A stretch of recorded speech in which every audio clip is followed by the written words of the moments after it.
और जो संपूर्ण क्रांति का उन्होंने आह्वान किया था, हम लोग सब उसके कार्यकर्ता थे। यूपी के मुख्यमंत्री को हमने लिखा है और हमने कहा है कि भाई आपका भी एग्रीड है कि इसको करेंगे। नमस्कार, आपके साथ मैं रोहित कुमार, आप हैं न्यूज फॉर नेशन पर। बिहार में एनडीए से नाता तोड़ करके महागठबंधन के साथ आए मुख्यमंत्री नीतीश कुमार पहली बार बीजेपी के किसी मुख्यमंत्री को से कुछ मदद मांग रहे हैं। दरअसल उसको लेकर के मुख्यमंत्री नीतीश कुमार ने चिट्ठी भी लिख दी है। मामला उत्तर प्रदेश के मुख्यमंत्री योगी आदित्यनाथ से जुड़ा हुआ है।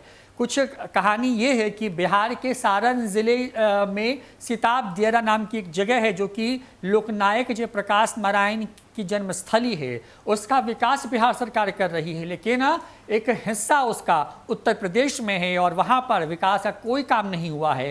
लिहाजा मुख्यमंत्री नीतीश कुमार ने योगी आदित्यनाथ को चिट्ठी लिख करके उस इलाके के विकास को जल्द से जल्द पूरा करने की अपील की है। लेकिन ये बात यूपी से भी हुई थी कि भाई एक हिस्सा तो बिहार का है, एक हिस्सा यूपी का है। तो उसी समय कहा गया था कि यूपी वाले भी इस काम को कर दें ताकि इस गांव में कभी किसी तरह की दिक्कत नहीं हो। और जेपी का गांव है तो लोग जाना चाहेंगे और सब कुछ जो किया जाएगा।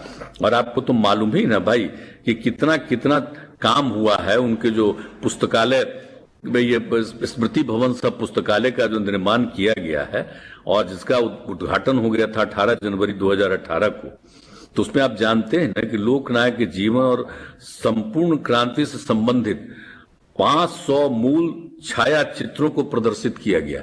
अब कोई चाहेगा तो उनके सारे छाया चित्रों को देखने के लिए लोग अब जाने लगे हैं, वो जाएंगे।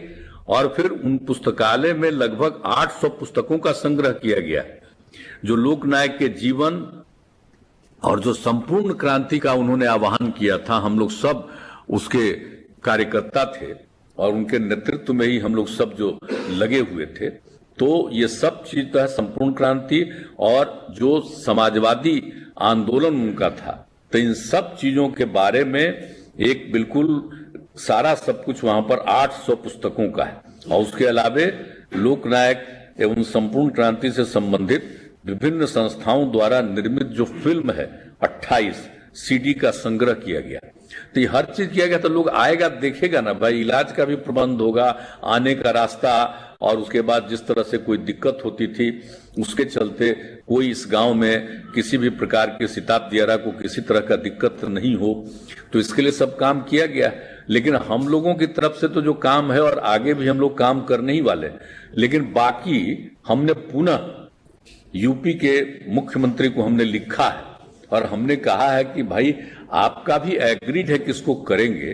काम करना तो चल रहा है लेकिन बहुत धीरे धीरे चल रहा है। वो पूरा जल्दी से जल्दी करवा देते तो बहुत अच्छा होता, सब लोगों को आने जाने में सहूलियत होती और किसी को भी कोई दिक्कत नहीं होगी। इनको भी नहीं बल्कि सिर्फ बिहार के लोगों को नहीं, यूपी के लोगों को भी, सबको इस एक सुंदर जगह पर, बहुत ही ऐतिहासिक जगह पर सहूलियत होगी। तो हमने तो इसके लिए भी कहा ही है और आप तो जानते ही हैं कि सब तरह का काम हम लोग करते रहते हैं।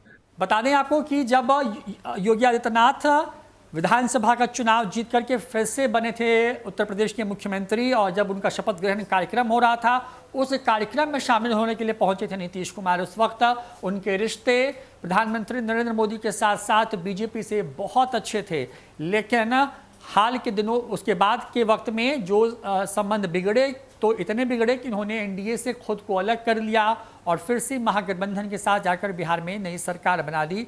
आज नीतीश कुमार पटना में मुख्यमंत्री सचिवालय में मौजूद थे और वहीं से वीडियो कॉन्फ्रेंसिंग के माध्यम से लोकनायक जयप्रकाश नारायण स्मृति भवन और पुस्तकालय सिताब दियारा के मुख्य पथ तक के नवनिर्मित पथ का लोकार्पण कर रहे थे। तो दूसरी तरफ उन्होंने अतिरिक्त प्राथमिक स्वास्थ्य केंद्र सिताब दियारा को प्राथमिक स्वास्थ्य केंद्र सिताब दियारा में उत्क्रमित करने की घोषणा की है।